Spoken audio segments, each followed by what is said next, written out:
యేసుక్రీస్తును నేను ఎప్పుడు చులకనగానే చూశాను.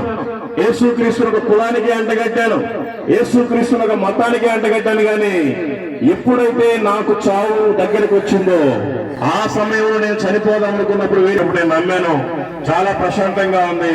మీరు కూడా తెలుసుకోండి, యేసు ప్రభు మనతోటి కొబ్బరికాయలు కొట్టించుకోవడానికి రాలా, మన వెంట్రుకలన్నీ గుండె గీగించుకోవడానికి రాలేదు, మన డబ్బులు తీసుకోవడానికి రాలేదు. కానీ పాపులను రక్షించుటకే ఆయన ఈ లోకానికి వచ్చాడు.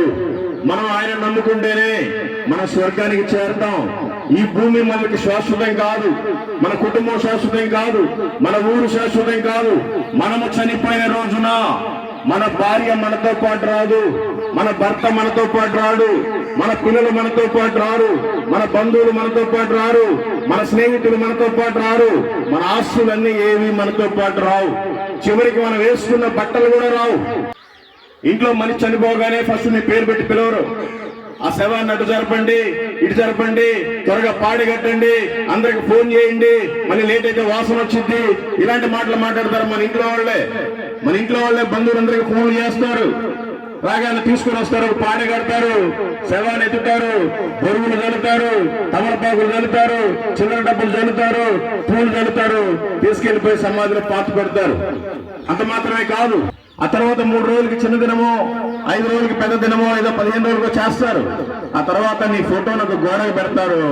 సంక్రాంతి పండగ ఒకసారి, ఉగాది పండగ ఒకసారి, దసరా పండగ ఒకసారి తుడిచి బొట్టు పెట్టి ఒక పూలదండ వేస్తారు.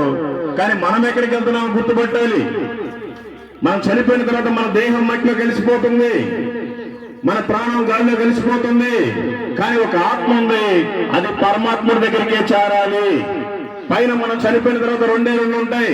భూమి మీద అయితే అందరూ కనిపిస్తారు, బంధువులు, చుట్టాలు, స్నేహితులు, ఊళ్ళో పెద్ద మనుషులు అందరూ, మన కులం వారు అందరూ కనిపిస్తారు. కానీ చనిపోయిన తర్వాత 2, ఒకటి నరకం, ఒకటి స్వర్గం.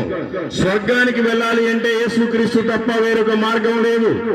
ఎందుకంటే ఆయనే చెప్పాడు, ప్రయాసపడి భారము మోసుకొనుచున్న సమస్త జనులారా నా యొద్దకు రండి, నేను మీకు విశ్రాంతి కలుగజేతును.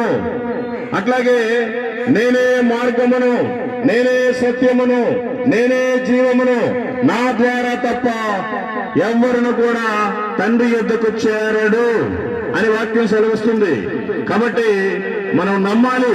మనమేదో క్రిస్టియన్ దేవుడు అంటే ఒక కులానికే చూసాం, యేసు ప్రభు అంటే ఒక మతానికే చూసాం.